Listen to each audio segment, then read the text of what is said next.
broadcasting live out of Birmingham, Alabama.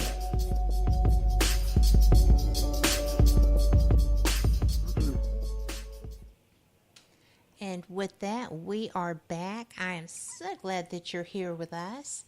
I would love to take more questions and chat. Well, looks like we picked up several of them, Jonathan, while we were at break. Cool. And I am curious about finishing what we were discussing about your anomaly, though, your cold anomaly. Right. So you looked for a cave opening. You actually went down into the creek bed? Oh, yeah, I went to the creek bed, and it was so cold. I started, basically with a cave opening on a side of or in a little cut. You can tell if it's a blowing cave. It'll be cool. And actually, a lot of times it'll be warm because the temperature will be like 60 degrees, and it'll be really cold. And there was nothing, and that was what was so odd about it. It was just, it was the opposite of the heat spectrum. It was just black, and never did find anything. And we had some weird things happen that night too. The coyotes really got freaked out, and usually coyotes will start howling, and they'll answer because sometimes coyotes will sleep in different places, in a single dog. Right. And they will, when they wake up, they'll be like, "Ooh," and they'll it's like a roll call, and you hear them do that. That night, the coyotes just went just nuts several different times, and it made me think maybe it had something to do with what we saw. Because I had never heard coyotes behave like that. It was almost like something was after them. Right. So they were coming together as a pack. Yes. And before I had saw the black anomaly, we had heard them doing that. And then even after we heard them doing that, right before we left, we even heard one yelp. And I have never heard a coyote yelp. I haven't either. Something got it. I can't say something got it because I don't know for sure, but something happened to it, and that it was just another night of unusual investigations, Well, we have another question from chat. Yeah. Do you think Bigfoot is strictly solitary, or do they have their families and maybe only the males venture out? I do think they have a family union, and I really do. I believe there's also solitary males. I believe also there's solitary females, and I've actually experienced solitary juvenile. I did a couple of weeks ago on my Facebook page where I was in a field where there's been a lot of sightings of these creatures going back at least 100 years, and we had one approach us to the left. I saw that video. That was wicked. Yeah, that was pretty awesome. I have now this is the first time I've ever said this on the internet or whatever, so this is exclusive for you, Kat. Oh, cool. I have had interactions with a very young one, and then I saw the mother of it kind of shoo it off when they took off. I did a video a couple of years ago called The Family Unit where some hunters had seen one, and then when I was out there, I took a little, the little music boxes you turn and they make the music? Yeah. I went out there with one of them, and it was my craziest idea I ever had, and I started playing that music box and stop, and I'd move 100 yards, play the music box and stop.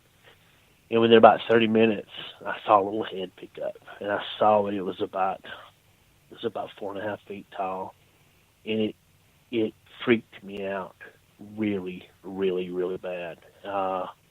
And I played it and was able to come, and then I heard this god-awful noise like an elephant was coming through the woods. Oh, no. And it wasn't being quiet either.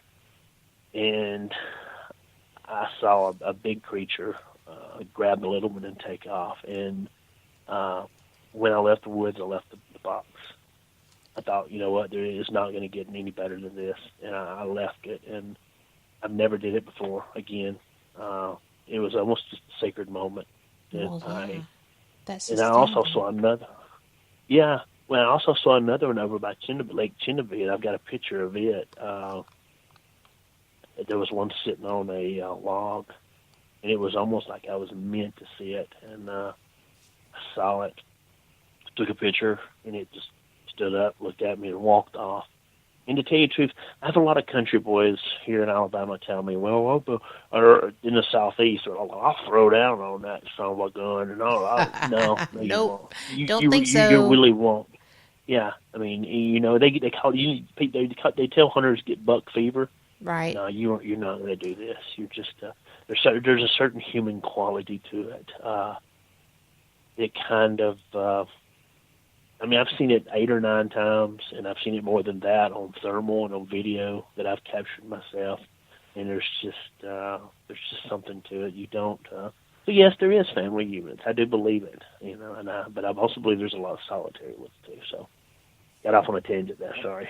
Oh, that's okay. That was a fantastic conversation part. People don't realize that like we're drawn, and I'm not really comparing them to other animals, but like we're drawn to chimpanzees, and I absolutely loved our gorilla. I couldn't believe he had a heart attack. I was so crushed. And you interact because we are compassionate as a rule, and they are not seeking to harm. From what I know, I have heard of instances where they do. I mean, if Right. you're primitive and you're hungry, you will eat what is there, and that's how that was explained to me. So Right. if there's nothing to forage, and you're having to hunt, you will take what you can. And of course, primates do not generally tend to attack what they perceive to be other primates, and that's probably what they think we are, as a rule, Right. unless they're hungry. Yeah. But There's a big private area that I go to in south of us, and it's a hunting club. And these things, if you're carrying a stick, if you're carrying a gun, they will not approach you. And because they're smart, they know what a gun does. So, Right. Yeah, I didn't mean to interrupt you. Sorry. that's okay. I'm sure they've seen that happen. Oh They're yeah, observers. I'm sure they have. Yeah. I mean, I totally agree. And we have another question for you, and that is, do you have any castings of tracks? I do. I have a lot of castings. Castings don't do much for me, and the reason why is talked to Jeff Meldrum, which is a very popular guy on the West Coast, and he is a big track person, and I have tracks. I just take a lot of close pictures. And to me, after I've casted my 6th or 7th track, it's just, to me, it's a conversation starter, but I don't cast a lot. But then again, I've only found like maybe 10 or 15 tracks the whole time I've been looking for this thing. They don't leave, here in Alabama, they don't leave very many tracks that I have seen. But, That's one we reason why I get don't wet cast. and muddy. So Oh, how yeah. do they do that? I think they jump from log to log. I think they step on rocks, especially in a stream. I don't know. The ones that I saw in this private area, I've went right to where they were standing, and there's no tracks. There's a lot of pine thickets.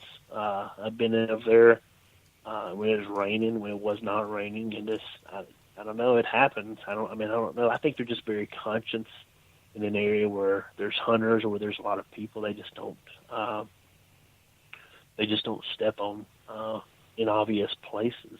I found places where they slipped off a bank and just won. I like to think that I like to think of these things as guerrilla warfare experts. And if you're in a foreign country, let's say they're in our country and it's foreign, you're not going to leave tracks. You're not going to, you're not going to leave things to let people know you're there. Now, I believe in a lot of rural areas that they're right under people's noses. I believe they're in more rural areas than people realize, because the easiest way to hide is in plain sight. Right. And a lot of times in a rural area, the guy calls up police department, "Hey man, I just saw a Bigfoot." the first reaction they're going to do is they're going to laugh at him. Well, what you been in the hooch? You've been drinking a little Right. moonshine? Is that what? Now is that something that the creatures know?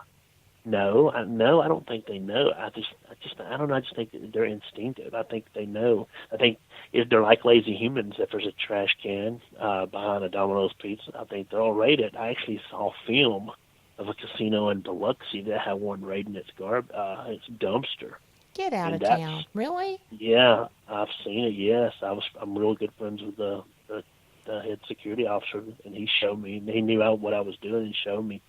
I often think about this creature a lot, especially when you go down there in the summertime because it's hot as hell. Right. And you think this thing's out there in fur, and I've seen that with my own eyes. So they're creatures of opportunity. If you're in a campground, there's trash bins.